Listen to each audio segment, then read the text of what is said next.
Bismillahirrahmanirrahim. Assalamualaikum warahmatullahi wabarakatuh.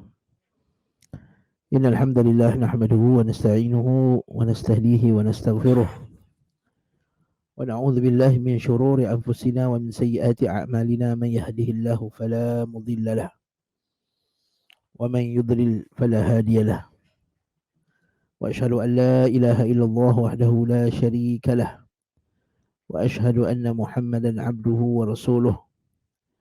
يا أيها الذين آمنوا اتقوا الله حق تقاته ولا تموتن إلا وأنتم مسلمون. يا أيها الناس اتقوا ربكم الذي خلقكم من نفس واحدة وخلق منها زوجها وبث منهما رجالا كثيرا ونساء واتقوا الله الذي تساءلون به والأرحام إن الله كان عليكم رقيبا. يا أيها الذين آمنوا اتقوا الله وقولوا قولا سديدا يصلح لكم أعمالكم ويغفر لكم ذنوبكم ومن يطع الله ورسوله فقد فاز فوزا عظيما. أما بعد فإن أصدق الحديث كتاب الله وخير الهدي هدي محمد صلى الله عليه وسلم وشر الأمور محدثاتها وكل محدثة بدعة وكل بدعة ضلالة وكل ضلالة في النار. Ikhwah wa akhwat rahimani wa rahimakumullah. Tersambung bacaan kitab Prinsip Dasar Islam karangan Al-Fadhil Ustaz Yazid bin Abdul Qadir Jawas hafizahullah ta'ala wa ra'ah. Dan kita masih lagi dalam, kita baru saja masuk dalam bab yang ketujuh, iaitu pengertian ibadah dalam Islam. Dan dalam kuliah yang lepas kita telah huraikan secara panjang lebar maksud ibadah dari dua sisi, iaitu daripada perbuatan hamba, iaitu merujuk pada perbuatan merendahkan diri ke muncak kecintaan dan kemuncak penghinaan diri kepada Allah, ketundukan kepada Allah Subhanahu wa taala. Dan kemudian yang kedua, takrif ibadah dari segi dengan apa kita beribadah kepada Allah Subhanahu wa taala, iaitu kita beribadah kepada Allah Subhanahu wa taala dengan segala perkara yang dicintai dan diredai oleh Allah Subhanahu wa taala, daripada ucapan ataupun perbuatan yang zahir maupun yang batin. Jadi ini takrifan yang kita telah pelajari pada kuliah lepas. Harap kita ingat takrifan ini dengan benar. Kerana inilah yang akan membimbing kita setiap kali berlakunya syubhat. Contohnya macam ni. Bila kita lihat ada sebahagian manusia pada hari ini, mereka memohon hajat di kuburan para wali, para awliya, dengan ucapan, wahai Abdul Qadir Jalani, aghithni ya Syekh. Seperti ucapan sebagian orang yang berqasidah, ya Husain, madad ya Husain. Dia kata, ana min Husain wa Husain minni. Aku daripada Husain dan Husain daripada aku. Itu betul. Kemudian madad ya Husain. Pertolongan wahai Husain. Nampak, diseru Husain. Begitu juga bila disuruh, ya Abdul Qadir Jalani, aghithna ya Syekh. Wahai Syekh, aghithna. Lindungilah kami, bantulah kami, aghithna. Bijahika ya Rasulullah, aghithna. Dengan kemuliaanmu ya Rasulullah, aghithna. Selamatkan kami ya Rasulullah. Jadi bila mereka ucapkan ucapan sebegini, maka kita katakan kepada mereka, kamu telah berdoa kepada selain Allah Subhanahu wa taala. Dan doa itu adalah ibadah. Dan ibadah kepada selain Allah Subhanahu wa taala hukumnya syirik. Syirik akbar, syirik besar. Maka kita akan dapati mereka kata, kami tidak buat syirik. Kami menyembah Allah. Kami masih mengucapkan la ilaha illallah. Dia kata macam tu. Mana ada kami beribadah kepada selain Allah? Kami salat di masjid. Kami hanya meminta pertolongan sahaja kepada wali-wali ini. seperti mana kamu meminta pertolongan daripada kawan-kawan kamu, sebagaimana kamu minta pertolongan daripada polis, sebagaimana kamu minta pertolongan daripada pihak berkuasa tempatan, PBT, DBKL, kan? MPPJ, MPSA, Majlis Pemandaran Shah Alam. Kita telefon, wahai, kita kata Majlis Pemandaran minta tolong datang, longkang kami tersumbat contohnya, minta datang di BKL, ada pokok runtuh, ada pokok apa ni, apa ni, jatuh, ada pokok tumbang di depan highway, di depan jalan. Mari kita telefon, kita tolong. Kita telefon dia minta tolong. Lalu mereka kata, itu kamu minta tolong kepada selain Allah. Tidak pula kamu kata syirik. Kita katakan, barakallahu fikum, kita tidak berdoa kepada MPAJ, kita tidak berdoa kepada DBKL, kita tak berdoa kepada selain Allah Subhanahu wa taala.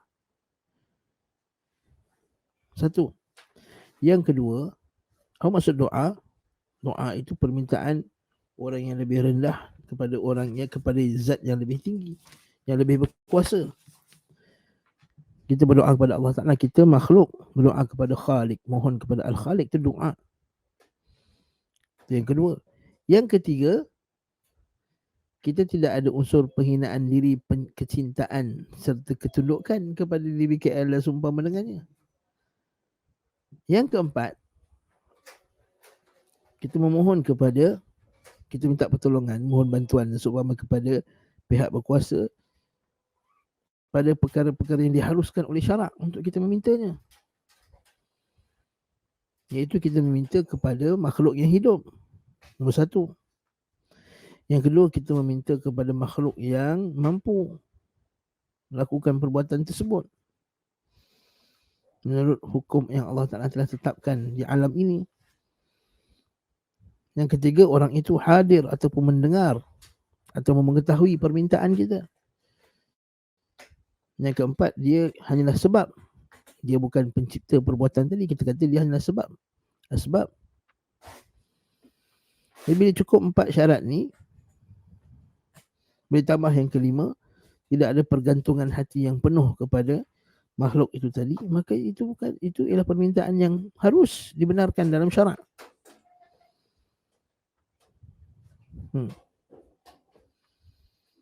Maka kamu tak boleh kata, sama saja perbuatan kamu memohon kepada selain Allah Ta'ala dengan kamu minta pertolongan kepada doktor atau seumpama dengannya, dengan kami meminta kepada para awliya. Tak sama. Kau mohon kepada yang mati.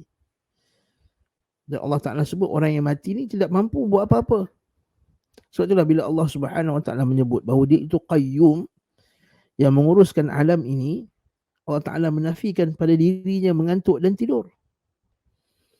Bila Allah Ta'ala kata dia itu hayyu dan qayyum, yang menguruskan alam ini, dia nafikan pada dirinya ada sinah, dan dia nafikan pada dirinya ada naum. Kan kita tahu Allahu la ilaha illahu, dan dialah Allah, tiada Tuhan yang layak diibadahi selain dia. Dia itu sifatnya Al-Hayy, maha hidup. Al-Qayyum, yang maha menguruskan urusan hambanya. La ta'khudhuhu sinatun wala nawm. Ini kita nak. Tidak terkena padanya sinah, mengantuk. Wala naum, dan juga tidak ada tidur.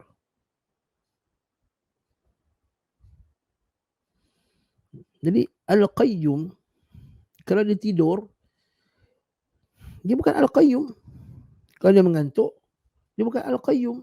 Sebab Al-Qayyum itu nak uruskan segala urusan makhluknya.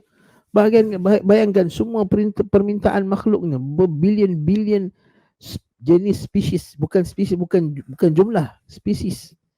Ada spesies manusia, ada binatang, ada serangga saja ada berapa juta spesies. Yang kita tahu hanya sebahagian saja, yang tak nampak lagi.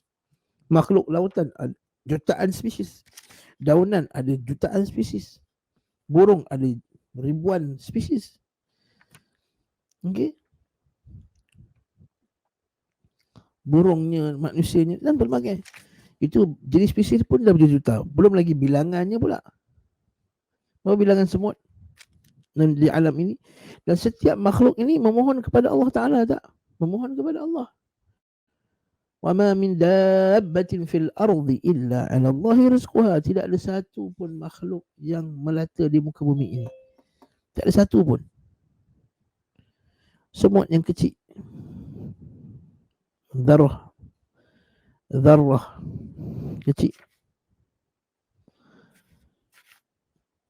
Tidak ada yang melata di muka bumi illa 'ala Allahi rizquha. Melainkan ke atas Allah lah yang uruskan urusannya. Tiba-tiba kita minta tolong kepada makhluk. Minta hajat kepada makhluk yang mati, yang duduk di alam barzakh. Dan kamu kata orang yang itu mati, kamu yang mati. Ada satu ustaz. Puak-puak ni kata sedap je, kata wali-wali semua mati. Dia apa yang mati? Wali-wali ni hidup. Dia kata betul wali-wali hidup. Wala taqulu liman yuqtalu fi sabilillahi amwat. Dan kamu kata mereka ini mati amwatan. Bal ahya'un inda rabbihim yurzaqun. Bahkan mereka itu hidup di sisi Allah, diberi rezeki. Ada seorang Arab Badui ditanya, bila orang Arab Badui itu dia petikaikan orang yang minta hajat pada orang mati. Kata, Arab Badui bukan ustaz, bukan syekh. Dia kata, kenapa kamu minta hajat pada yang mati? Kata yang pemuja kubur tadi, kamu tak tahu ke ayat Allah Ta'ala bahawa mereka ni wali-wali ni tak mati dalam kubur mereka? Bal ahya'un inda rabbihim yurzaqun. Bahkan mereka itu hidup di dalam kubur. Yurzaqun, diberi rezeki. Arab Badui itu bijak. Dia kata, yurzaqun am yarzuqun. Ini bahasa Arab lah. Yurzaqun maksudnya diberi rezeki. Yarzuqun, yang memberi rezeki. Arab Badui itu bijak. Dia kata, wahai pemuja kubur. Wahai fulan lah. Tapi kita buat dialog tu, wahai pemuja kubur. Mereka itu wali-wali dalam kubur. Yurzaqun, diberi rezeki, atau yarzuqun, atau memberi rezeki. Wali-wali itu kata, yurzaqun. Nah, kalau mereka itu yurzaqun, diberi rezeki, dan mintalah kepada yang beri rezeki kepada mereka. Nah, Arab Badui lebih bijak dalam masalah ni. Yurzaqun, mereka itu yurzaqun, diberi rezeki, bukan memberi rezeki. Nah, jadi kat sini barakallahu fik, perhatikan masalahnya betul. Bagaimana tersasarnya ramai orang zaman sekarang. Lepas dia naik ke Gunung Jerai, beribadah di sana. Kami bukan beribadah, kami hanya mandi sahaja. Ya akhi, mandi ni betul ada mandi yang harus. Tetapi mandi yang harus, dia tidak ada kaedah yang khusus. Mandi sabun, dan niat dia bukan untuk taqarrub kepada sesiapa, mendekatkan diri bersama. Niatnya hanya untuk mandi, untuk bersihkan badan semata-mata.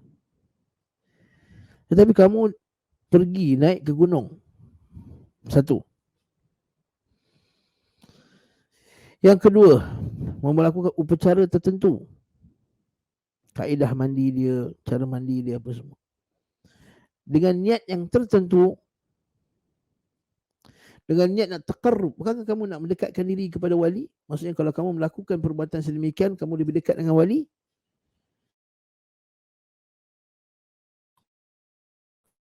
Kamu telah taqarrub kepada wali tersebut, yang melakukan ritual-ritual yang tertentu.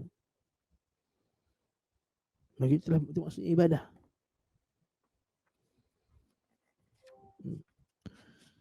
kamu al-inabah, keinginan kamu untuk mendekatkan diri kepada wali tadi, itu panggil inabah.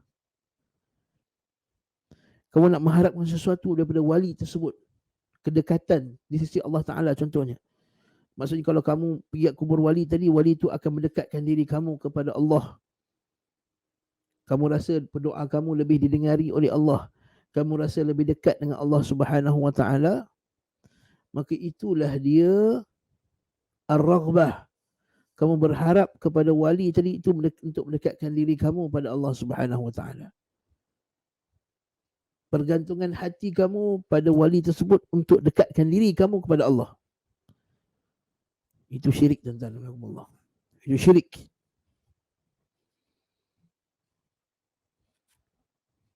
Ustaz, bukankah itu bid'ah saja Ustaz, bukan syirik? Sebab dia memohon kepada Allah.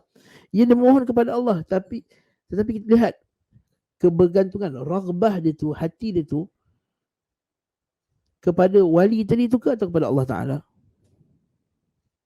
Maksudnya, pengharapan dia kepada wali tadi untuk dekatkan dia kepada Allah, bukankah wujud pengharapan tersebut? Pengharapan bahawa wali itu mendekatkan dirinya dengan Allah Subhanahu Wa Ta'ala, itu syirik.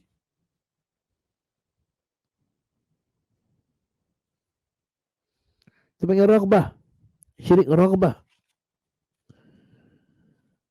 Dan bila dia tak buat perkara tersebut, contohnya, maka wali itu akan murka padanya, lalu dia makin jauh dengan Allah Ta'ala. Itu rahbah. Itu syirik. Itu ainu syirik. Itu Syekh Shalih Fauzan dia sebut. Oh, kami hanya berdoa kepada mereka supaya dekatkan diri kami kepada Allah Ta'ala. Itulah ainu syirik. Itulah isi kepada syirik. Itulah gist of syirik. Naam.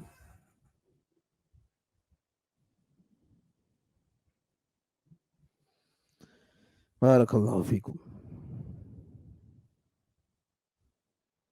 Nampak tak? Akhil Karim.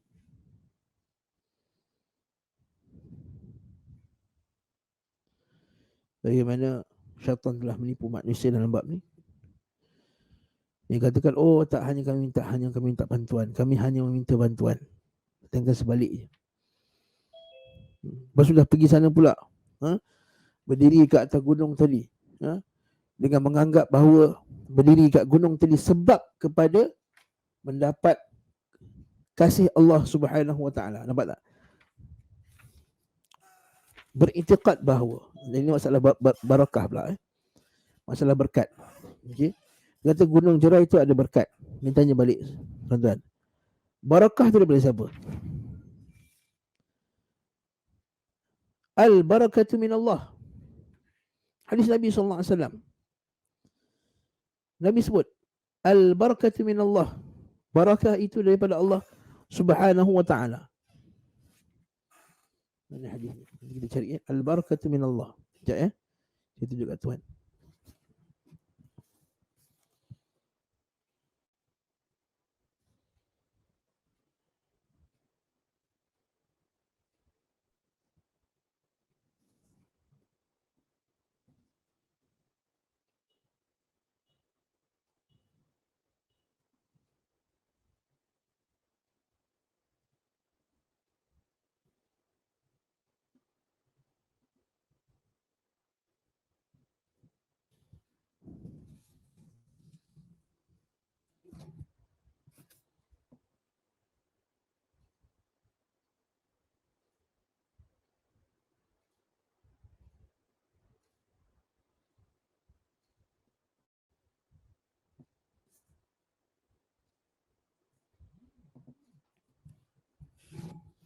Naam, sabda Nabi SAW.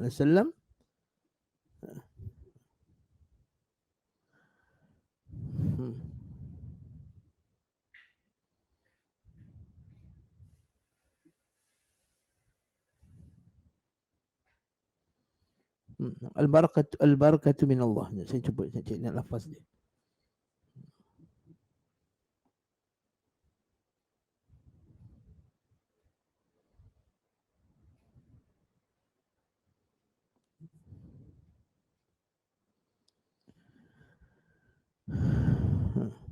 Saya tak jumpa dia.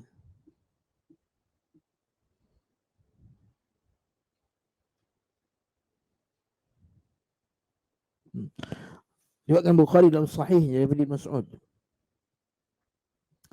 radhiyallahu anhu qala kunna na'uddu al-ayat barakah wa antum ta'uddunaha takhfifan.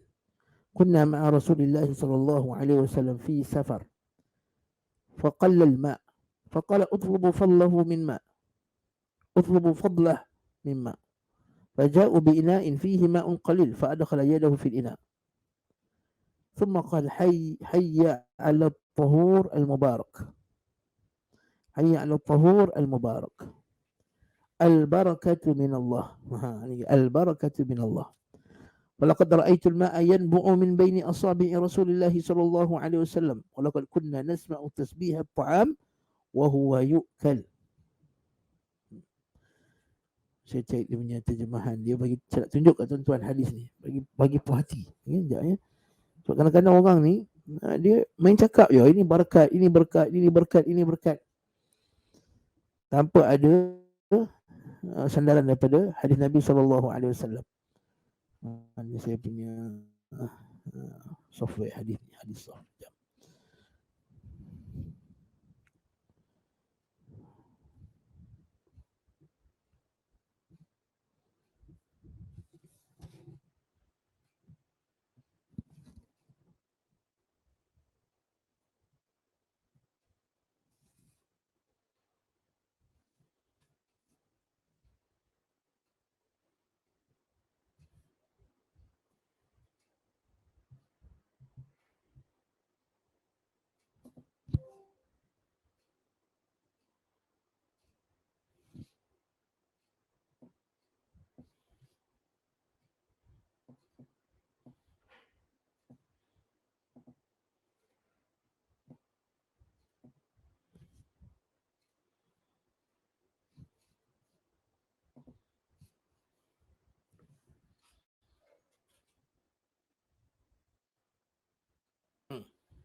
Sekejap ya.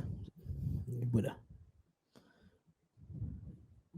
Saya buka share screen sekejap. Okey.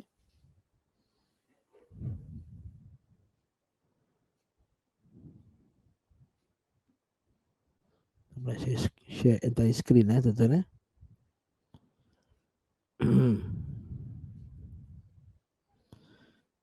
Nampak tak ni? Akhi Imran. Nampak tak? Nampak Ustaz.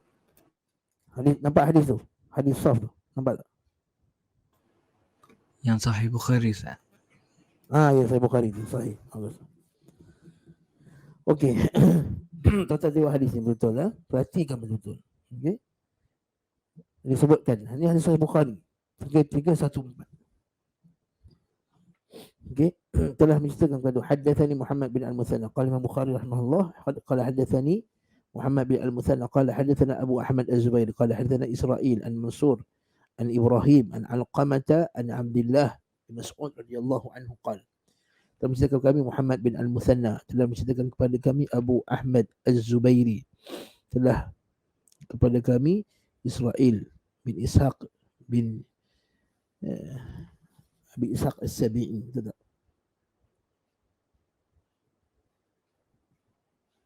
Perawi dia. Betul. Israil bin Yunus bin Abi Ishaq As-Sabi'i. Sahih.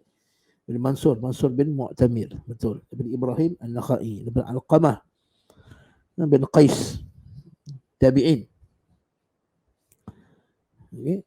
Kibar tabi'in. Daripada Abdullah. Daripada Abdullah bin Mas'ud radhiyallahu anhu. Kemudian kunna na'uddul ayat.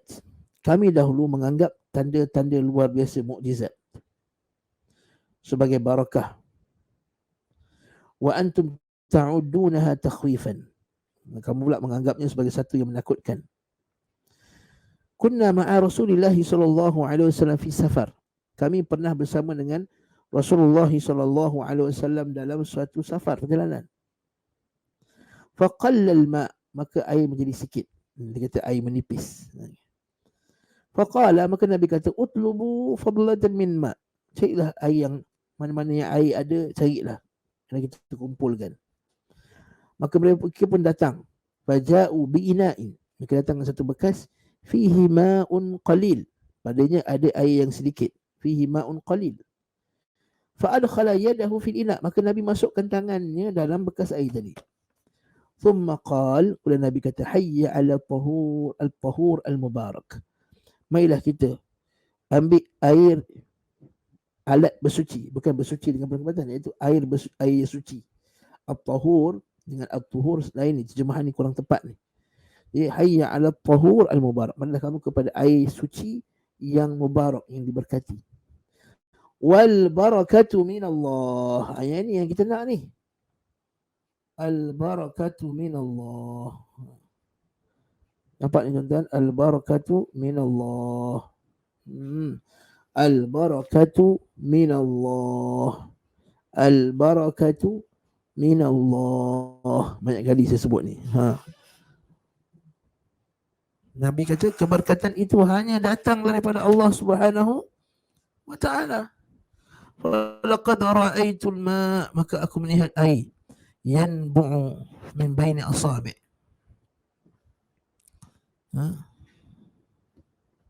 Keluar daripada celah-celah Rasulullah, jari Rasulullah sallallahu alaihi wasallam. Walaqad kunna nasma', dan kami dulu pernah dengar tasbih at-ta'am, tasbihnya makanan, wa huwa yukal, sedang makanan itu sedang dimakan. Ini poin apa tuan-tuan? Al-barakatu minallah tadi. Berkat itu daripada Allah Subhanahu wa ta'ala. Al-barakatu minallah. Tuan-tuan nampak tak hadis ni?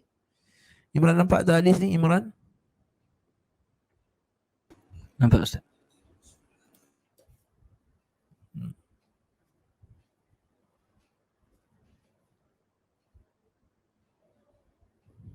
Okay. Jadi bila kita nampak hadis tu tadi, al-barakatu minallah, keberkatan itu daripada Allah Ta'ala. Jadi bila dia datang daripada Allah Subhanahu wa ta'ala, maka dia perkara gaib ke perkara tak gaib, tuan-tuan? Saya tanya tuan-tuan lah. Tuan-tuan jawab sendiri, saya tak boleh dengar jawapan tuan-tuan. Okey. Jadi barakah itu perkara gaib, datang daripada Allah Ta'ala, tak nampak. Okay. Jadi bagaimana kita nak declare benda tu barakah ataupun tak barakah? Jadi kita kena declare benda tu barakah ataupun tidak barakah dengan wahyu. Dengan wahyu. Okey. Itu yang kedua. Kemudian barakah ni ada tak berlaku pada fizikal? Ya, berlaku secara makna dan berlaku juga dari segi zahir, pada benda-benda yang zahir, pada jasad contohnya. Okay. Pada benda yang hissi, barakah. Seperti mana kita kata jasad Nabi SAW barakah. Jasad Nabi benda yang hissi tak? Benda yang hissi. Hissi maksudnya benda yang boleh dirasa dalam 5 panca indera. Hissi. Hissi tak? Hissi. Air Zam-Zam barakah tak? Barakah. Macam mana kamu tahu air Zam-Zam barakah? Hadis Nabi SAW. Macam mana badan Nabi barakah? Tangan Nabi ni, Nabi masukkan air, dan air tu keluar, dan Nabi kata al-barakatu min Allah. Maksudnya tangan air tu keluar jadi banyak. Kena letak tangan Nabi, al-barakatu min Allah. Nabi declare barakah daripada Allah Ta'ala. Nabi tak kata pun pada diri dia, Nabi tak kata pun disebabkan aku yang menghasilkan barakah. Tak. Aku ada barakah pada tangan aku ni tadi, keluar air, tapi dia min Allah. Dengar tu. Ini kaedah ni penting nak faham. Kita lari tajuk sikit ya. Sebab sekarang ni dah banyak syubhat-syubhat ni, kita perlu jelaskan. Bila kita barakah pada jasad, boleh tak barakah pada yang hissi lagi? Apa lagi? Pada air hujan. Nabi kata air hujan tu mubarak. Wa anzalna minas sama'i ma'an mubarakan. Kami telah turunkan dari langit air yang diberkati. Susu ialah benda yang diberkati. Susu makan diberkati berdasarkan Nabi SAW. Minyak zaitun. Nabi kata, makanlah, hadis Tirmizi, makanlah minyak zaitun. Minumlah dia, sapulah badan dengannya. Sesungguhnya dia datang dari pokok yang diberkati.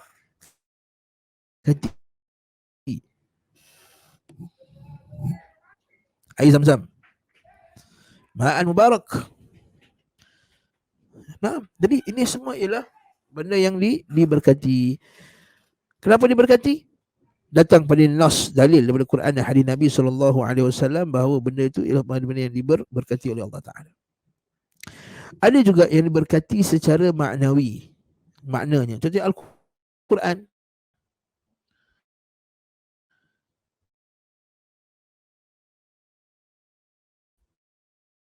Al-Quran itu diberkati tak? Yes, diberkati. Barakahnya adakah pada tulisan-tulisan pada kertas pada mushafnya? Itu maksudnya maknawi. Beribadah dengan Quran. Ilmu itu barakah tak? Ilmu itu mubarak. Hadis Nabi SAW mubarak.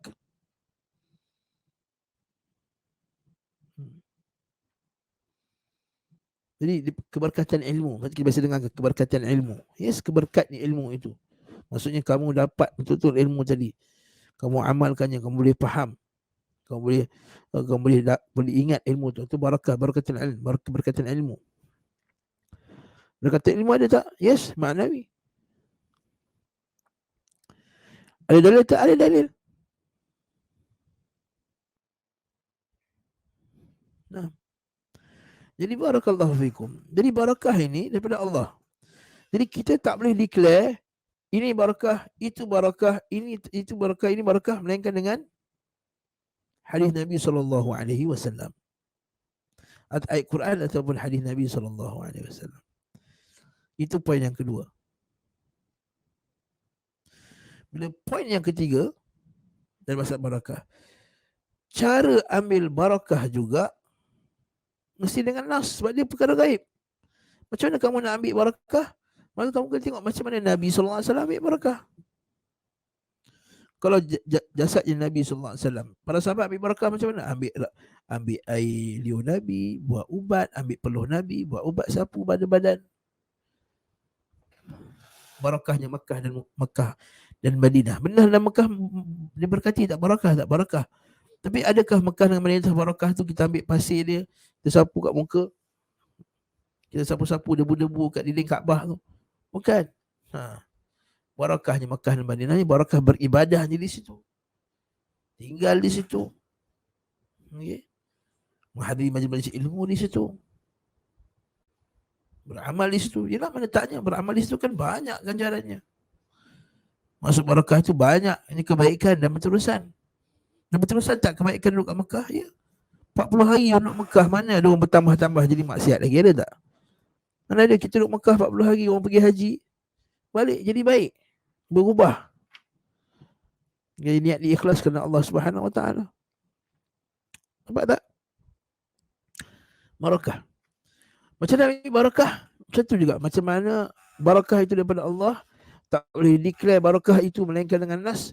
Jadi untuk mengambil barakah juga mesti dengan nas, mesti dengan dalil, dengan hujah. Sebab dia perkara gaib. Jadi soalan seterusnya, macam mana orang boleh jatuh syirik dalam masalah barakah? Orang boleh jatuh syirik dalam masalah barakah. Yang pertama, tadi awal kita kata apa? Barakah daripada Allah. Bila dia kata wali-wali, kubur wali itu sendiri menghasilkan barakah dengan sendirinya, maka yang tu dah jadi syirik. Bahkan syirik besar, syirik akbar.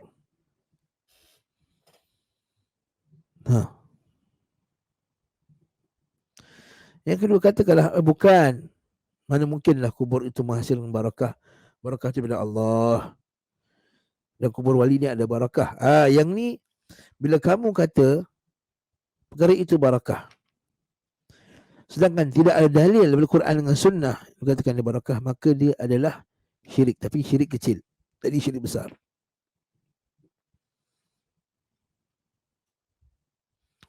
Bagaimana pula? Bagaimana lagi orang menjatuh syirik dalam masalah mendeklarkan dia barakah atau tidak barakah? Seterusnya, bagaimana lagi boleh jadi barakah itu syirik besar? iaitu pada cara mengambil barakah itu. Kalau dia melakukan upacara-upacara yang memalingkan ibadah kepada selain Allah Ta'ala dalam usaha dia untuk mendapat barakah daripada kubur tersebut, wali-wali tersebut, gunung tersebut atau seumpama dengannya, maka dia jatuh juga dalam syirik besar. Contohnya berdoa kepada selain Allah. Contohnya menyembelih korban di gunung tersebut, ditujukan pada selain Allah, syirik besar. Naam. Berdoa kepada selain Allah Subhanahu, syirik besar. Sujud kepada selain Allah Ta'ala dengan sujudnya ibadah, syirik besar. Okay. Tapi kalau ustaz tak, dia menyembelih korban untuk Allah, cuma dia harap dengan korban dekat situ lebih berkat, lebih dekat dengan Allah Ta'ala. Ini syirik kecil. Sebab dengar kaedah, 2 kaedah dalam masalah syirik kecil. 3 kaedah. 1, Nabi sebut syirik kecil, macam riak. Inna akhwafa ma akhafu alaikum asyirkul asghar. Yang kedua, nak tahu dia syirik kecil. Okey. Nabi sebut syirik, tapi Nabi tak tanpa alif lam. Dia sebut asyirku. Okey. Macam Nabi kata at-tiyaratu syirkun, at-tiyaratu syirkun, at-tiyaratu syirk. Tiarah itu, percaya sial itu syirik, percaya sial itu syirik, percaya sial itu syirik. Adakah percaya sial itu syirik besar atau syirik kecil? Itu baling pada niatnya, tapi asalnya syirik kecil.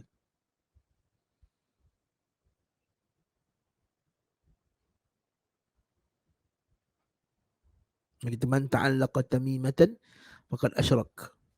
Masa gantung tangkal dia syirik. Ini syirik kecil. Yang ketiga, setiap perkara yang kamu kata dia sebab, sedangkan dia bukan sebab, tidak sebab syar'i maupun sebab kauni, maka dia adalah syirik kecil.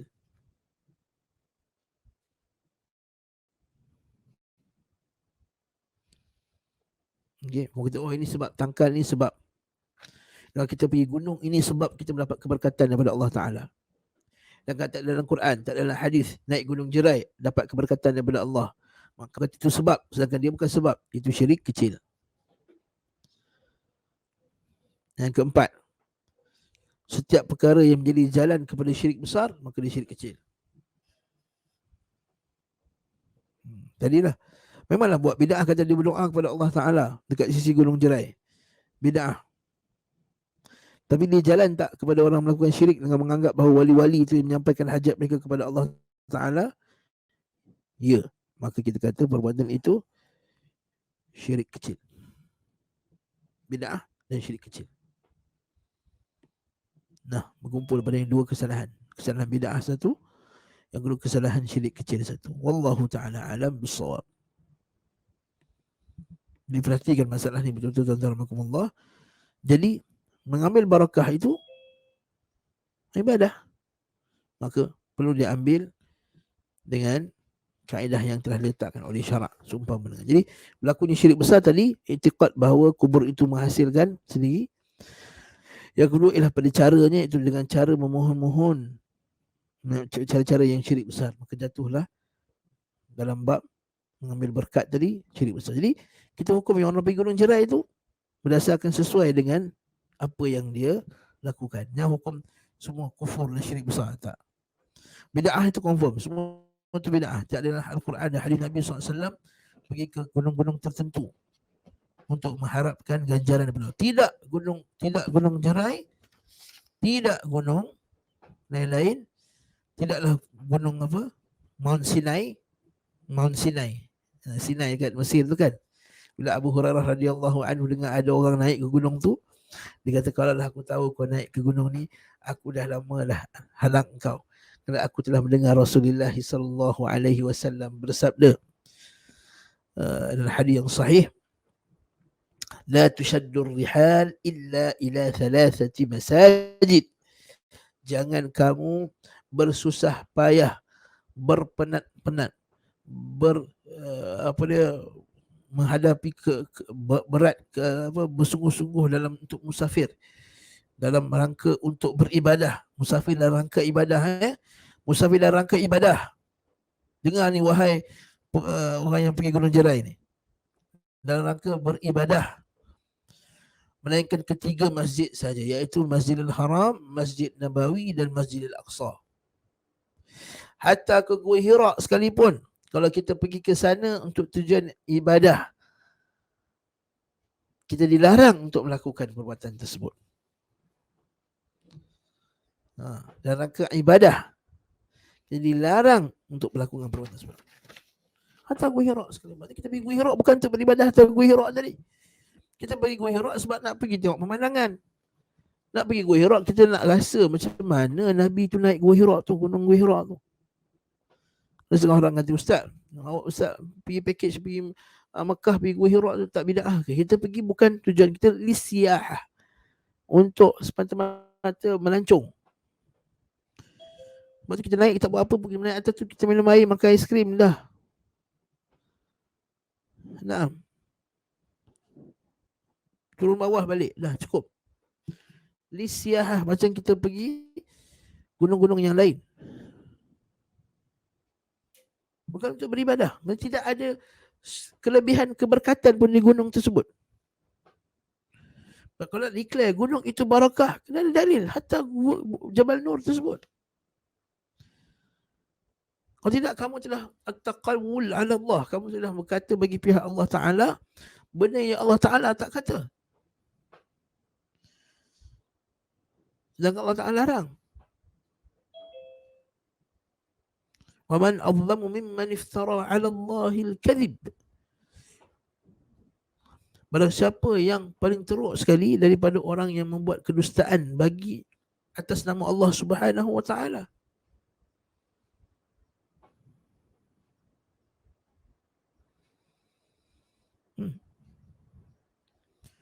Hatta kalau kita kata kita sengaja nak musafir jauh, nak pergi, saya kata saya duduk Serambut ni, nak pergi masjid yang masjid jauh, masjid kita kata masjid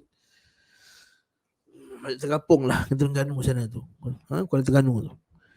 Tujuan untuk nak dapat pahala lebih dekat kita rasa itu diberkati masjid tersebut, lebih daripada masjid rumah saya dekat Serambut ni, itu juga adalah perbuatan bid'ah.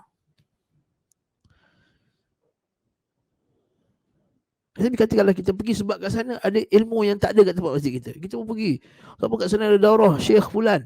Syekh Fulan tak singgah kat sini. Kita pergi kerana ilmu yang dia ada tu, bukan sebab masjid tu ada kelebihan daripada masjid kita, tidak. Seperti kata masyayikh kami, hatta masjid Qiblatain, masjid Al-Jin, masjid Ghamamah, masjid apa lagi? Masjid-masjid yang keliling-keliling Mekah yang bersejarah tu. Masjid Jin, tempat jin jumpa Nabi SAW dengan Al-Quran. Okay? Masjid Qiblatain, masjid di mana bertukar kiblat kat situ. Masjid Ghamamah, masjid di mana tempat berlakunya awan melindungi Nabi SAW.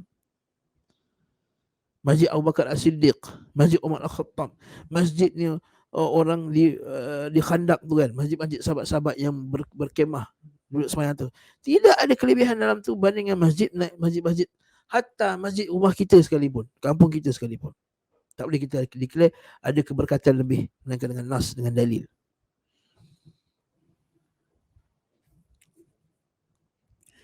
Kemudian kamu nak kata Gunung Jerai itu afdal? Waktu ada satu video tu, Syekh Arifi, Muhammad Al-Arifi, dia interview seorang budak daripada Indonesia yang belajar dekat Yaman, dekat Tarim, Hadramaut. Tempat apa dia, munculnya banyaknya orang yang beriktikad dengan akidah kuburiyun. Bila tanya kat dia, kenapa kamu baca buku dekat kubur ni? Oh, kerana baca buku kat kubur ni kita mendapat apa? Futuhat. Oh, dia kata dapat lebih lapang dada. Syekh tu kata lagi, kalau baca buku dekat masjid dengan baca buku dekat kubur, mana lebih kamu rasa lapang dada? Mula-mula budak tu nak jawab macam ni, sama je, sama. Tak, bagi aku mana lebih Dia kata ala qadri husnuzanni, dia kata berdasarkan husnuzan aku, husnuzan seseorang itu. Nampak berdasarkan husnuzan.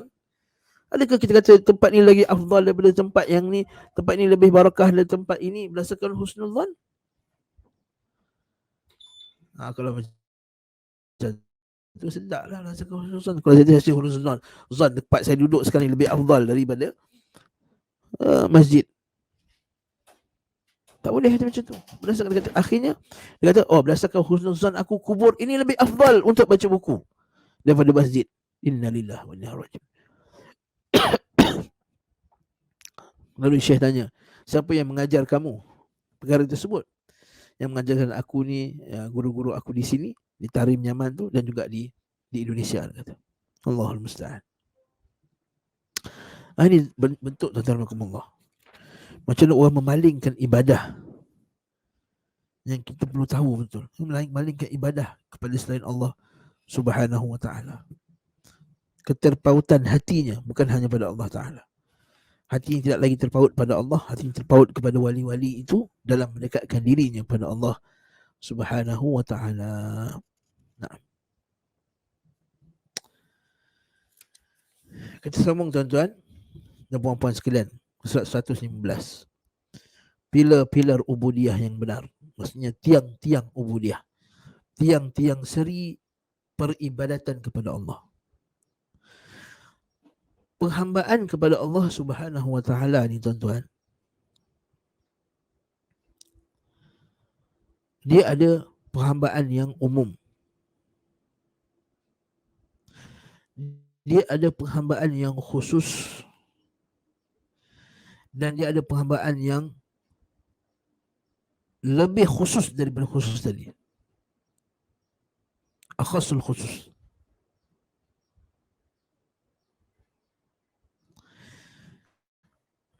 Penghambaan yang umum iaitu seluruh makhluk ini tunduk menghambakan diri pada Allah Ta'ala, pada hukum yang Allah Ta'ala telah tetapkan pada alam ini. Pada perkara yang Allah Ta'ala, pada hukum yang Allah Ta'ala telah tetapkan pada alam ini. Pada alam, pada kaun. Seperti masa siang dan malam. Kita terpaksa tunduk tak kepada sistem masa yang Allah Ta'ala telah tetapkan ke atas diri kita? Ya. Kita ada 24 jam. Masa kita nak ubah 26 jam, 27 jam, 28 jam? Tak berubah. Mungkin kita boleh ubah jadi 100 jam. Boleh, tapi hakikatnya masa tu sama.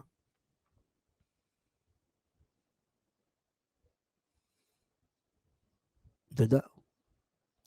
Siang dan malam, hukum yang Allah Ta'ala telah tetapkan pada alam ni. Kita terpaksa tunduk tak? Terpaksa tunduk. Hukum Allah Ta'ala pada diri kita. Lapar, mengantuk, sakit, keinginan seksual, prosesan makanan, penyah tinjaan, pernafasan, sistem pernafasan, sistem saraf, aliran darah, pergerakan jantung,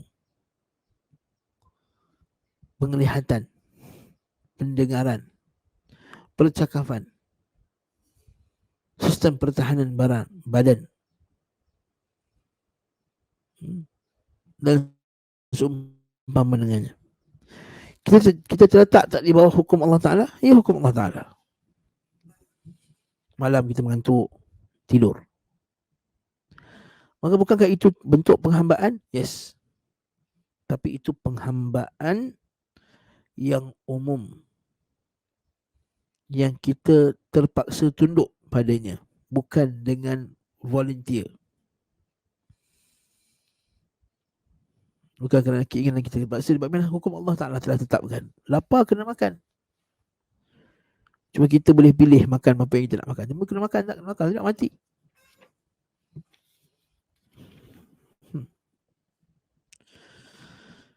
Kemudian kedua, penghambaan yang khusus.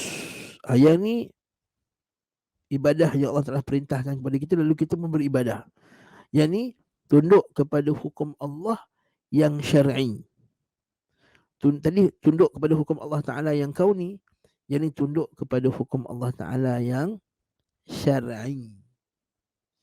Yang syar'i. Taib.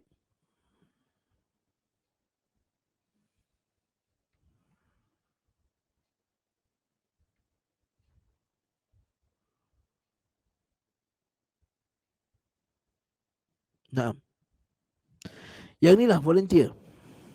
Mengantuk, contohnya mengantuk. Okay? Sakit. Ni bukan, mengantuk tu tak masuk. Mengantuk tu hukum kauni tadi yang pertama, yang umum. Ini yang khusus. Yang ni ialah yang kita buat volunteer. Contohnya solat zuhur tadi, solat zuhur tadi kan. Solat zuhur tadi kita tunduk pada perintah Allah, tapi tuan-tuan lakukan tu volunteer kan, voluntarily. Tuan-tuan bukan terpaksa tiba-tiba tangan bergerak, tiba-tiba ambil wudu, tiba-tiba angkat, asal ni tangan aku angkat tangan takbir ni. Aku tak nak ni asal ni. Tak. Kita semuanya dengan volunteer kita buat. Dan perhambaan yang lebih khusus itu perhambaannya para anbiya. Dia lebih tinggi lagi daripada kita manusia biasa. Jadi itu ketiga jenis perhambaan.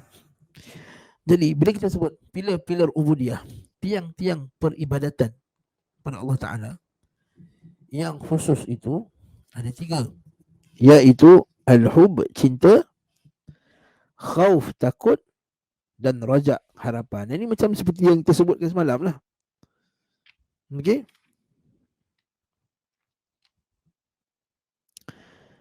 Yang ini yang kita sebutkan semalam. Bukan semalam, minggu lepas. Okey.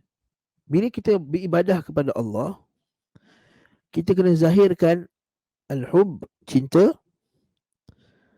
Kita kena ada, bukan zahirkan, kita kena ada dalam hati kita cinta, khauf, takut, raja.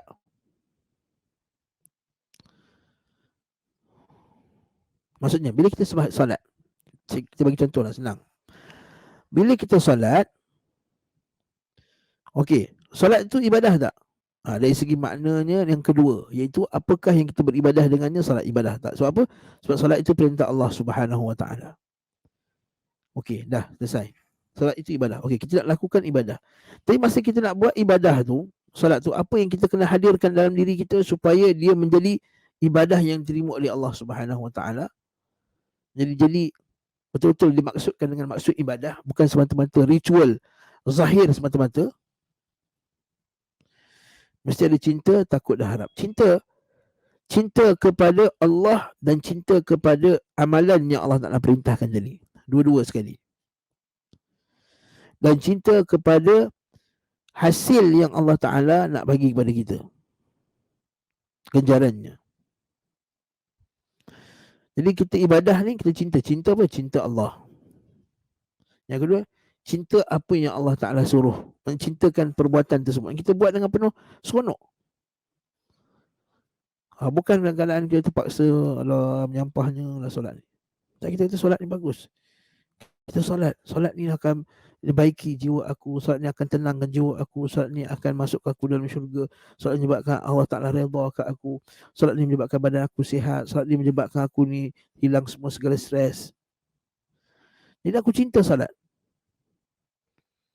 Macam orang pergi gym, jogging, dia angkat besi, dia mesti dalam hati dia tu ada cinta kepada perbuatan tu tadi. Kan dia tu, aku nak buat kenapa ni? Aku nak buat ni, aku nak badan aku tough, sihat.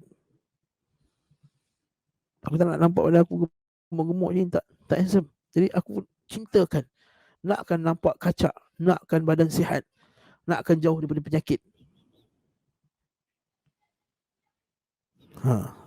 Jadi itu cinta. Jadi mesti bila lakukan perbuatan ni dengan cinta. Tapi kalau kita kata terpaksa, itu bukan arkan ibadah, bukan rukun ibadah yang benar. Tak cukup rukun. Apatah lagi kalau dia benci. Kalau dia benci lagi jatuh dalam nifak pula, munafik. Dia solat, pergi saf pertama, tapi dia benci solat.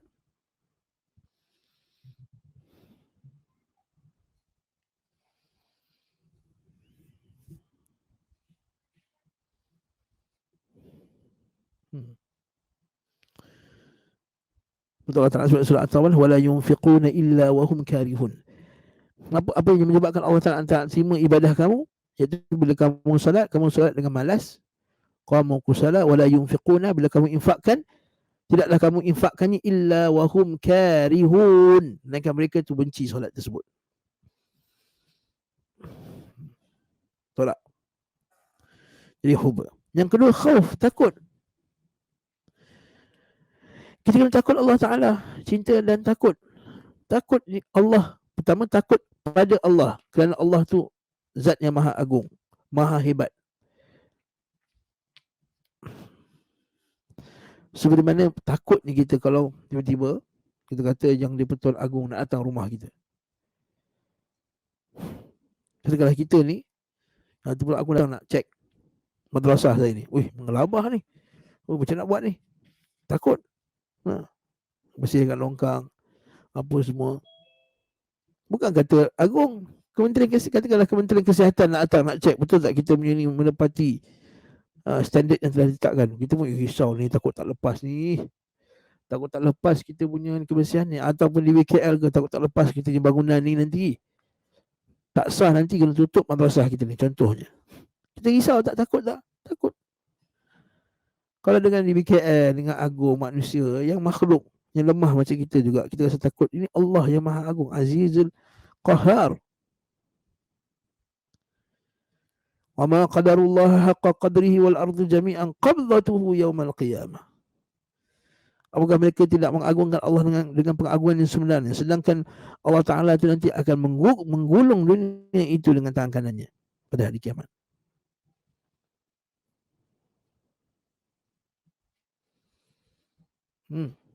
Jadi kena ada khauf.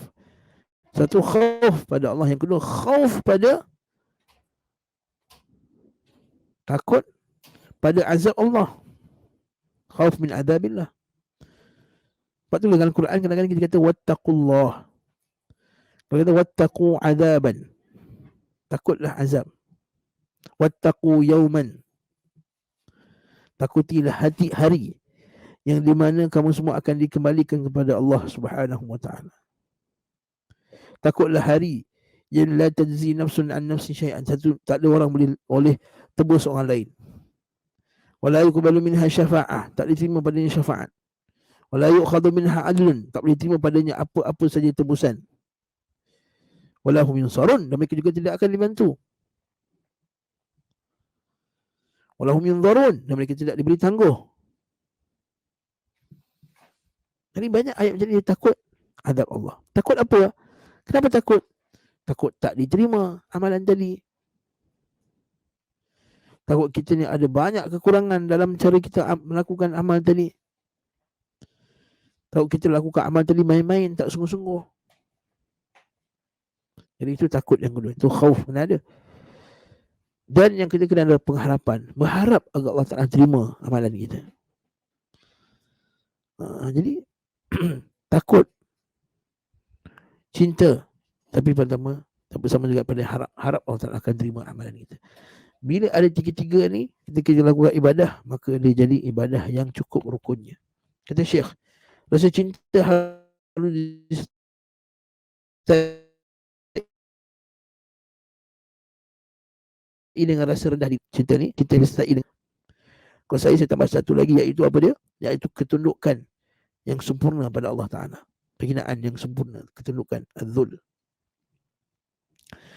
Rasa cinta kata Syekh disertai dengan rasa rendah diri, sedangkan khauf harus disertai dengan raja'. Dalam setiap ibadah harus terkumpul unsur-unsur ini. Allah berfirman kepada sifat para hamba-Nya mukmin, yuhibbuhum wa yuhibbunah, cinta. Dia mencintai mereka dan mereka pun mencintainya, Allah Ta'ala. Walladzina amanu asyaddu hubban lillah. Dan orang yang beriman lebih sayang kepada Allah Ta'ala, lebih cinta pada Allah Ta'ala. Allah Ta'ala berfirman lagi. Ini penting ayat ni. Innahum kanu yusari'una fil khairat wa yad'unana raghaban wa rahaba wa kanu lana khashi'in. Kalau tengok sini ada 4 sifat kat sini. Innahum kanu yusari'una fil khairat. Mereka itu bersegera dalam mengerjakan kebaikan. Ini bantahan kepada golongan batiniyah yang tak nak buat amalan saleh dengan alasan kononnya diri dekat dengan Allah Ta'ala. Tak. Ayat ni cerita pasal para anbiya. Betul surah Al-Anbiya ni. Para anbiya ini semuanya yusari'una fil khairat. Cepat-cepat buat kerja, nak cepat-cepat buat amalan saleh. Nabi datang awal masjid. Nabi qiyamul lail. Nabi yang pertama sekali sedekah. Nabi yang pertama sekali atqakum lillah. Bila Allah Ta'ala kata kepada Nabi Musa, ma'ajalaka an qaumika Musa, menyebabkan kamu segera datang kepada aku di Tursina ni. Sebenarnya Allah Ta'ala minta janji di 30 hari ya. Tapi dia tambah lagi 10 hari. Yusari'una fil khairat. Dan mereka beribadah, nampak ni, dan mereka berdoa. Berdoa ni maksudnya doa dengan doa ibadah dan doa permintaan. Dengan doa di sisi ahli sunnah ada 2. Satu doa ibadah, maksudnya semua ibadah yang kita lakukan itu adalah doa. Yang kedua doaul mas'alah, doa permintaan. Wa yad'unana, dan mereka beribadah kepada kami dengan raghaban, penuh harap. Itu raja tadi. Wa rahaban, dan rasa cemas, takut.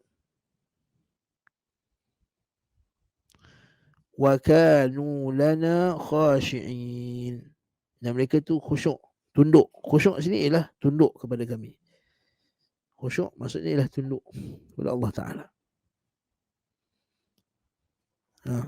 Jadi bila gabung dengan ayat tadi, cinta, dalam ayat ni pula harap, takut, tunduk. Cukup tak 4 yang saya sebut tadi? 4. Itu 4 pilar ibadah. Pilar ni tiang seri. Jadi setiap kali kita ibadah kena ada 4 ni. Setiap kali kita nak beribadah kena hadir dekat 4 perkara ni. Apa tadi? Tunduk kepada Allah dengan menghinakan diri padanya, tapi datang padanya cinta. Yang ketiga takut. Yang keempat harap, ataupun harap dan takut kepada Allah Subhanahu wa Ta'ala. Sebagian salaf berkata, sesiapa yang beribadah kepada Allah dengan rasa cinta sahaja, maka ia adalah zindiq. Tengok ni, zindiq bawah nampak ni, adalah orang munafik, sesat dan mulhid, atheist. Macam orang Kristian. Oh, God is love. Tuhan kan penyayang. God loves everybody. God loves every of the creature. Every creature. You tak boleh kata Allah Ta'ala benci sekian, Allah Ta'ala benci sekian. Who are you? Who you are ke? Who are you? Who you are? Who you are to judge? Allah doesn't love here in this.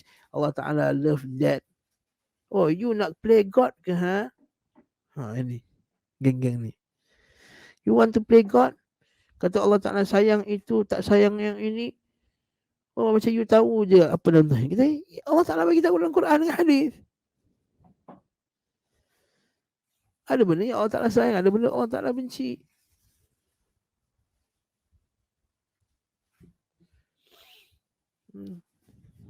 Nah, jadi kita kena cinta Allah. Tapi siapa yang beribadah dengan cinta, tak ada takut, tak ada ketundukan. Nampak tak macam orang atheist tadi? Cinta Allah tapi tak ada ketundukan, tak ada khashi'in, tak ada tunduk. Lepas tu mereka ni cinta Allah tapi tak nak solat, tak nak pakai hijab, tak nak keluar zakat, tak nak tunduk pada perintah Allah, tak nak meninggalkan syirik, tak nak meninggalkan bid'ah, tak nak tinggalkan maksiat. Yang lain kata Tuhan sayang, Tuhan sayang, Tuhan sayang. Betul kata Syekh ini, tepat sekali. Siapa yang beribadah kepada Allah dengan rasa cinta sahaja, tak ada ketundukan, tak ada takut, tak ada harap, maka dia zindiq. Macam etis punya orang. Siapa yang beribadah kepadanya dengan raja, pengharapan semata-mata, tak ada langsung lihat kepada dalil-dalil kemurkaan Allah, dia jadi murji. Murji ni maksudnya apa? Tak apalah, buat maksiat macam mana pun Allah Ta'ala pengampun, jangan takut. Buat maksiat macam mana pun, patutnya kita takutkan, takutlah Allah Ta'ala nanti azab kita dengan maksiat kita. Ya, Allah Ta'ala pengampun, tapi kena takut. Jangan kita mudah-mudah, jangan hilang rasa takut tadi. Betul, Allah Ta'ala Maha Pengampun, tapi jangan kata, oh Allah Ta'ala pengampun, tak apa, minum arak minum. Allah Ta'ala pengampun. Ini murji'ah. Siapa pula beribadah kepada dengan rasa khauf, takut. Mana-mana tengok pada ayat azabnya, nanti Allah Ta'ala azab. Tak tengok langsung pada ayat harapan. Maka orang macam ni khawarij, haruri, itu khawarij. Sebab bagi mereka ni, orang buat dosa je kafir terus. Tak ada bagi harapan langsung. Tak boleh kita kata tak ada harapan, tak ada rajak. So buat dosa terus kafir, dosa besar kafir. Terkeluar Islam, murtad. Sedangkan perkara tersebut tidak mengeluarkan seorang itu dari Islam. Dan siapa beribadah kepadanya dengan hub, cinta, khauf, takut, rajak dan khusyuk, tunduk, boleh tambah satu lagi, khusyuk, tunduk kepada Allah, maka dia ialah mukmin muwahhidin, mukmin yang mentauhidkan Allah Subhanahu wa taala. Kesimpulan ni tuan-tuan, maksudnya ibadah kepada Allah Taala mesti ada empat-empat tadi. Tunduk, menghinakan diri padanya dengan penuh rasa cinta dan juga berharap ganjarannya, serta takut Allah Taala tidak menerima amalan kita itu. Maka bila ada ni, maka stabillah dia. Kata para ulama kita yang lain, ibadah itu seumpama seekor burung, kepalanya adalah cinta, sayap kanannya adalah takut, kirinya adalah harap. Kenapa kepala dia cinta? Sebab yang menggerakkan seseorang itu untuk melakukan sesuatu perkara adalah kerana cinta. Okay? Kita cintakan ilmu, maka kita datang kuliah tengah hari ni, kita dengar walaupun kita mengantuk, nak tidur, nak qailulah. Maka kita pun dengan amalan yang kita buat ini, kita mengajar atau belajar, kita berharap Allah Ta'ala beri ganjaran. Belum sampai kita takut yang amalan kita ini tak ikhlas, tak cukup murni hanya untuk Allah Ta'ala, takut kita tersilap, maka kita takut Allah Ta'ala menghukum kita kerana kekurangan kita ini. Maka bila ada perkara tersebut dan dia terbang itu pergi menuju mana? Menuju Allah Ta'ala, tunduk kepada panggilannya. Maka itulah kita kata pilarnya ibadah. Wallahu Ta'ala alam bisawab. Moga-moga bermanfaat untuk pada pendengar sekalian dan diri saya juga. Ada soalan tak, Akhi Imran? Tafadhal.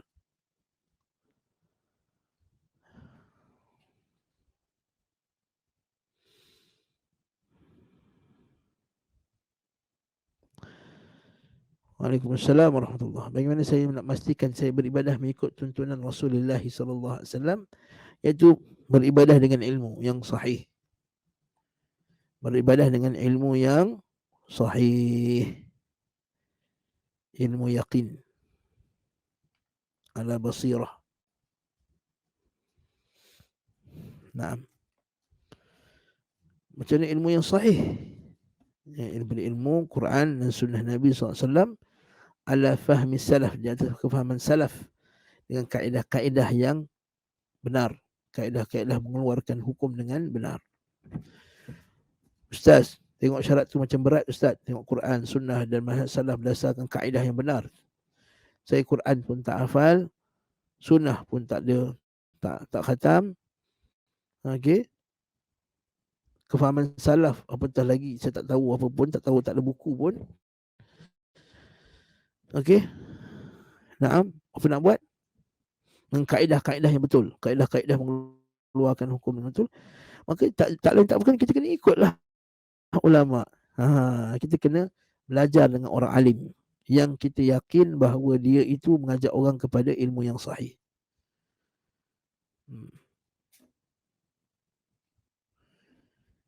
Okay, bila dia cakap ada dalilnya, ada hujahnya, Quran, sunnah Nabi SAW, aqwalus salaf, dan juga ikut kaedah-kaedah mengeluarkan hukum para ulama kita telah sebutkan.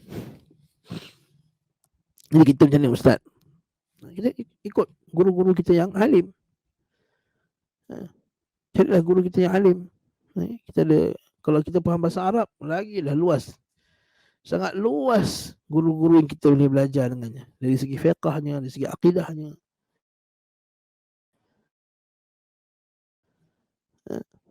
Banyak, ramai. Syekh Saleh Fauzan Al-Fauzan contohnya. Okay. Masyayikh-masyayikh kita yang ada zaman sekarang.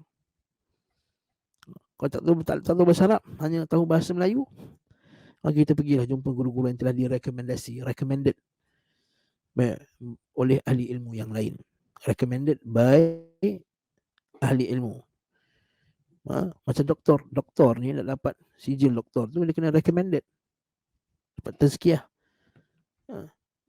Orang alim minta dia ajar,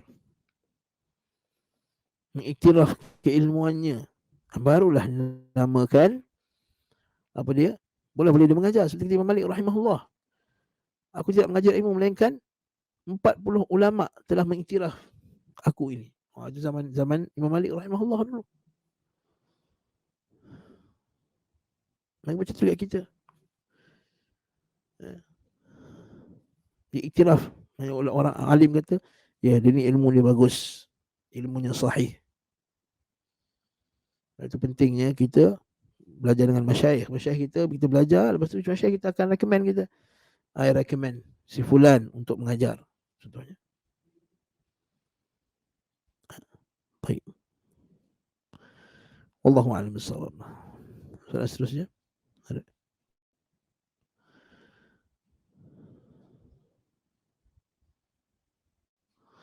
Okey.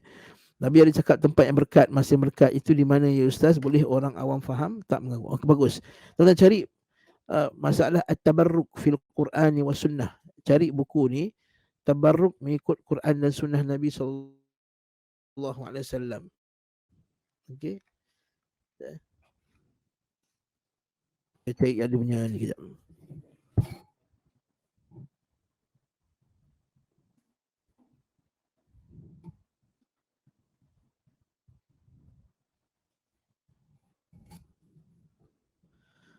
Ada satu tesis yang bagus ya. At-tabarruk fil Quran wa sunnah. Hukum tabarruk. Ada satu ustaz kita mengajar buku tu. Mana? Nanti kita akan share lah insya-Allah pada kuliah akan datang. InsyaAllah ingatkan saya, Imran, anda akan share kan, atau nanti dalam grup nanti kita akan share kan kitab tu. Ada hukum tabarruk berdasarkan Quran dengan sunnah, dalam tu disenaraikan. Saya tahu, tapi saya tahu kita Arab lah, cara kita bertauhid dan seumpama dengannya. Cuma yang bahasa Melayunya anda kena cek apakah ada terjemahan dalam bahasa Melayu. Ya, ada kitab khas, dah kumpulkan dah tabarruk, yang tempatnya, waktunya, orangnya, siapa yang orang yang jasadnya ada barakah, pembahagian tabarruk yang secara hissi, tabarruk secara maknawi. Ini ada huraian kitab tersebut, insya-Allah kita akan berikannya pada tuan-tuan dan puan rahimani wa rahimakumullah sekalian.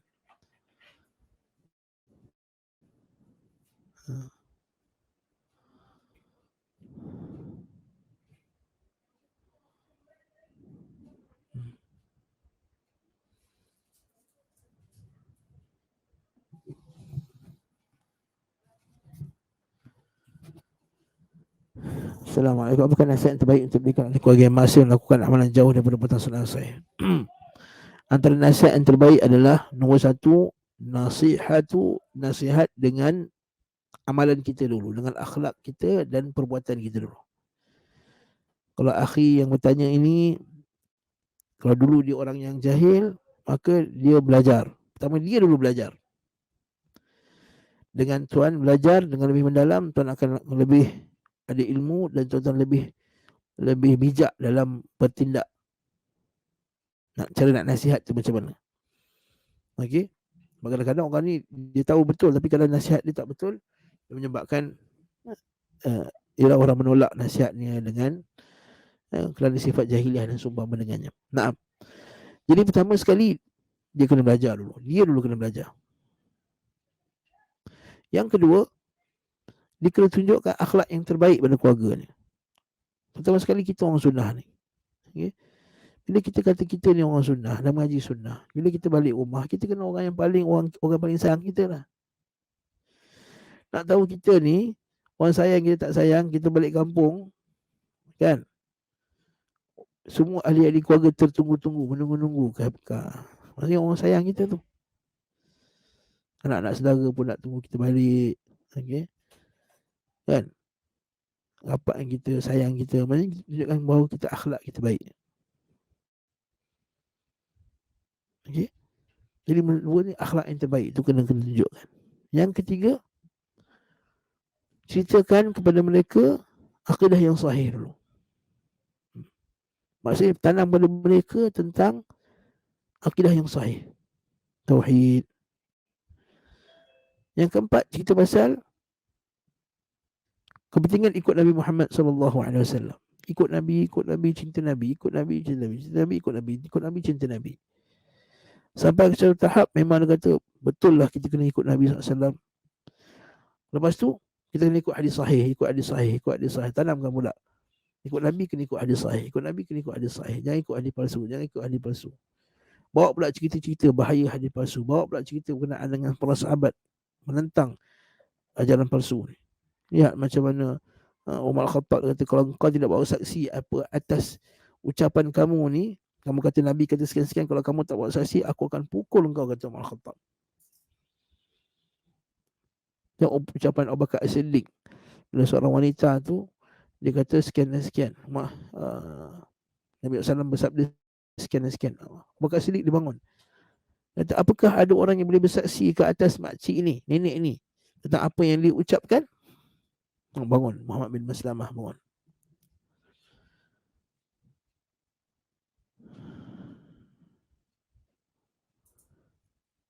Nah, maksudnya kita kena bagi tahu kepada mereka bahaya kelebihan hadis sahih dan bahaya hadis-hadis tak sahih.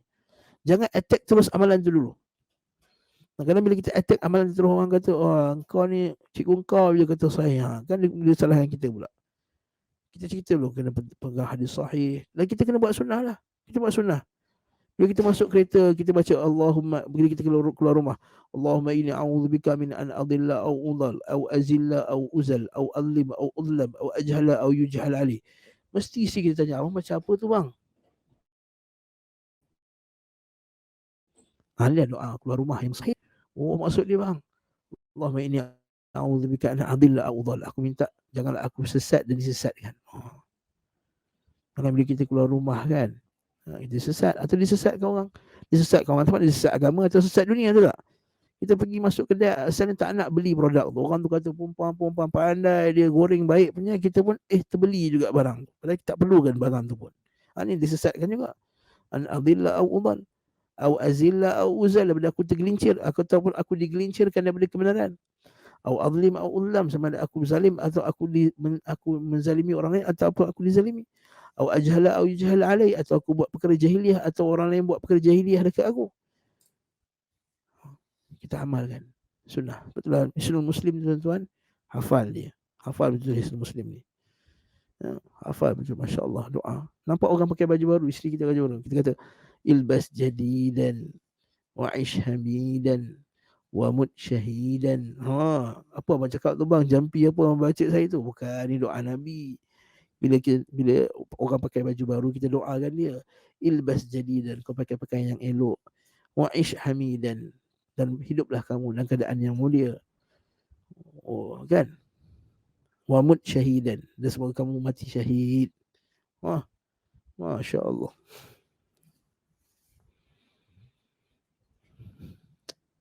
Tak?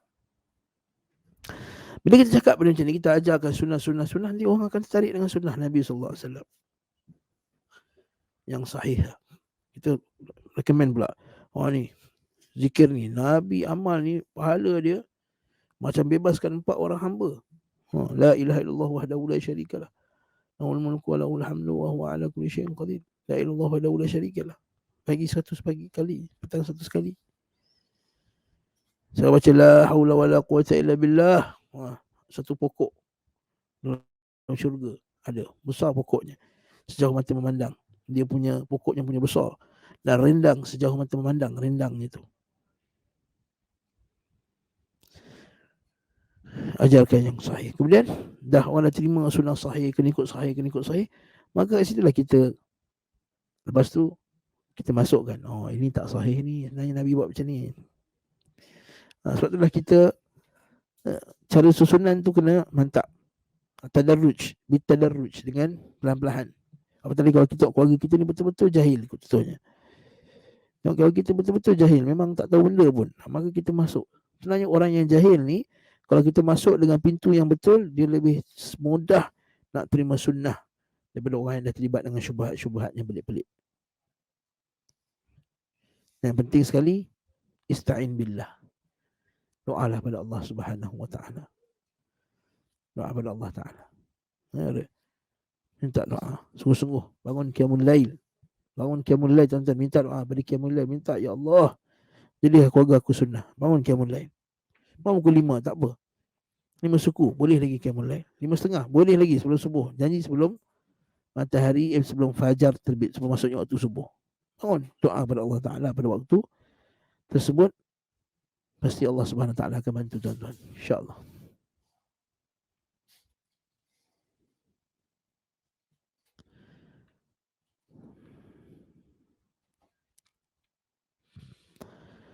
Apa beza tadabbur dengan tafsir?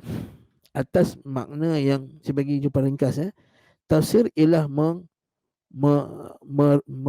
menyingkap makna yang dikehendaki oleh Allah Subhanahu Wa Taala. Itu maksud tafsir. Kadang-kadang bila kita baca, itu bukan makna yang kita faham dengan satu makna, tapi itu kan makna yang dikehendaki oleh Allah.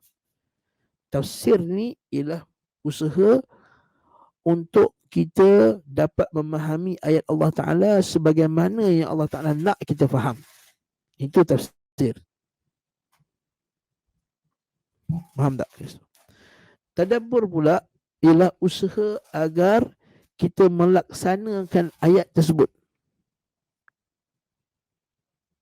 dari segi i'tiqadan, dari segi amalan hati dan juga amalan badan. Itu tadabbur. Jadi kita baca ayat azab, tadabbur dia macam mana? Tadabburnya ialah pertama i'tiqad kita, azab, ada azab, lalu kita rasa takut. Amalnya iaitu kita tinggalkan dosa yang disebutkan dalam ayat tersebut. Itu tadabbur. Tadabbur bukan ceramah pasal ayat, bukan. Okey. Tadabbur ialah usaha untuk melaksanakan ayat itu i'tiqadan wa amalan. I'tiqad dari segi apa yang kita percaya dalam hati, wa amalan dengan amalan zahir. Itu tadabbur. Apakah hukum tadabbur? Wajib. Okay. Apakah hukum tafsir? Wajib. Maksudnya macam mana kamu nak tadabbur tanpa kamu tafsir? Macam mana kamu nak beriktikad dengan ayat tersebut dan melaksanakan ayat tersebut tanpa kamu memahami ayat tersebut berdasarkan sebagaimana yang Allah Ta'ala nak kita faham? Macam mana kita nak iktikad pada ayat tersebut, nak percaya apa yang disampaikan oleh ayat tersebut? Sekiranya kita faham pun salah. Macam mana kita faham salah? Macam mana amalkan ayat tersebut? Contoh paling simple, dia kata apa? Wal alfitnatu asyaddu minal qatl. Fitnah itu lebih besar, lebih buruk daripada membunuh, tau. Kita bisa dengar tak ayat tu? Maka orang berkata, fitnah tu lebih besar daripada membunuh, tau. Kau jangan fitnah orang, jangan fitnah. Bunyi fitnah lah ayat tu syirik. Maka tafsir itu ialah usaha. Macam mana kamu tahu fitnah itu maksudnya syirik? Kita tak tahu tafsir. Kita ni jahil. Kita tak boleh nak mentafsir ayat tak ada. Jadi kita buat apa? Buka je kita tafsir. Buka tafsir Ibn Katsir, buka tafsir Ibn Utsaimin, buka tafsir As-Sa'di, buka tafsir Muhammad Amin Asy-Syanqiti, buka tafsir ulama Tabari. Yang canggih lagi, kita ada ilmu alat yang lebih lagi. Buka tafsir Tabari, buka tafsir Jami' al-Ahkam al-Quran Imam Al-Qurtubi. Allahu Akbar. Syekhul Islam Ibn Taimiyah dia kata, aku takkan tafsirkan ayat tu melainkan aku dah baca 100 tafsir baru dia tafsirkan ayat tu. Tiba-tiba datang zaman sekarang ni, kita tak payah belajar tafsir, tadabbur je. Allahul musta'an. Nah. Apa kata Abu Bakar As-Siddiq radhiyallahu anhu? Dia kata, "Ayyu sama'in tudhilluni wa ayyu ardin tuqilluni idza aqulu fil Qur'an idza qultu fil Qur'an ma la a'lam." Atau kama qala, "Idza aqulu fil Qur'an ma la a'lam." Bumi mana nak menanggung aku? Langit mana nak memayungi aku? Bila aku mengatakan tentang Al-Quran, perkara yang aku tak faham langsung apa benda dalam tu. Umar Al-Khattab radhiyallahu anhu bila sebut wafakihatan wa abba, dan buah dan abba. Abba tu maksudnya ialah rumput-rumput. Tapi masa tu Umar Al-Khattab tak hadir maknanya. Dia fikir, aku maksud abba, tinggalkanlah, aku tak tahu maksudnya. Jangan takalluf. Umar Al-Khattab pun tak berani nak tafsirkan. Tak berani nak cakap sebab apa? Sebab tak sampai tafsir. Tak sampai tafsir ayat tersebut. Kalaulah tafsir dia tak penting dan tadabbur je penting, tak adalah kata Mujahid bin Jabr, seorang tabi'in, dia kata apa? Aku duduk khatamkan Quran 3 round ataupun 2 round dengan Ibnu Abbas, dan tidak ada satu perkataan pun, tidak ada satu ayat pun, melainkan aku belajar apa maknanya, apa tafsirnya, dekat mana turunnya, di mana turunnya, bila turunnya. Baca ucapan Mujahid tadi, tabi'in besar. Baca kisah Ibnu Abbas, macam mana dia berusaha nak jumpa sahabat-sahabat senior ni, nak tanya maksud ayat tersebut. Ibnu Abbas tunggu 10 tahun untuk tanya kepada Umar Al-Khattab, siapakah orang yang dimasukkan oleh Allah Ta'ala dalam surah At-Tahrim tu, faqad saqat qulubukuma. Sebenarnya Allah Ta'ala telah, kalau fa in tatuba ila Allah, kalau kamu kalau kamu tak bertaubat kepada Allah Ta'ala, maka Allah Ta'ala akan besongkan hati kamu. Siapakah dia? Ibnu Abbas tak tahu. Baca riwayat dia, Ibnu Abbas tunggu 10 tahun nak tanya Umar Khattab, sebab dia segan nak tanya Umar Khattab. Punya sabar dia.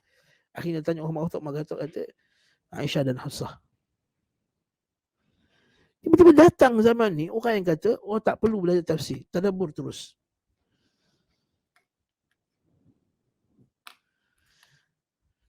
Bila dah faham ayat tu, kita dah menyingkap maknanya, dah tahu seperti mana yang Allah Ta'ala kehendaki, kemudian barulah kita kita tengok apa yang kita boleh amalkan daripada ayat tersebut.